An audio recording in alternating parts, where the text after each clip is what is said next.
সরল সুদের এই অঙ্কগুলো বিশেষ কিছু কঠিন নয়, শুধু একটু কনসেপ্ট ক্লিয়ার রাখলেই জিনিসটা পরীক্ষায় করে আসা যাবে।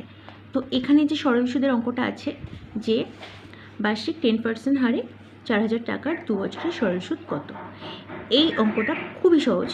এটা করার জন্য একটা ছোট্ট সূত্র মাথায় রাখতে হবে, সেটা হলো PTR। এখানে দেখো লিখে রেখেছি P ফর প্রিন্সিপাল, প্রিন্সিপাল মানে আসল, R for rate of interest, আর T ফর টাইম।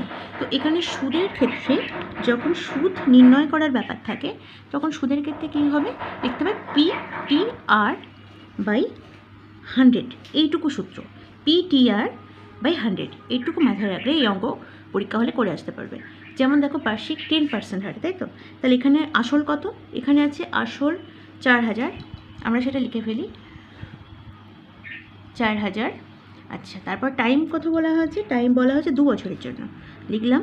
তারপরে কত পার্সেন্ট হারে, 10% হারে। আচ্ছা, 10% হারে সেটাও আমরা লিখলাম বাই 100 করা হলো। এবার এটাকে আমরা কাটাকুটি করছি, কাটাকুটি করলে গুণ করলে হচ্ছে 800। এটাই হলো অ্যান্সার। খুব সহজ একটা অঙ্ক, জাস্ট সুদ যখনই বের করার কথা বলা হবে তখন লিখতে হবে PTR 100, এইটুকু মাথায় রাখলে এই সরল সুদের অঙ্ক পরীক্ষা হলে করে আসতে পারবে।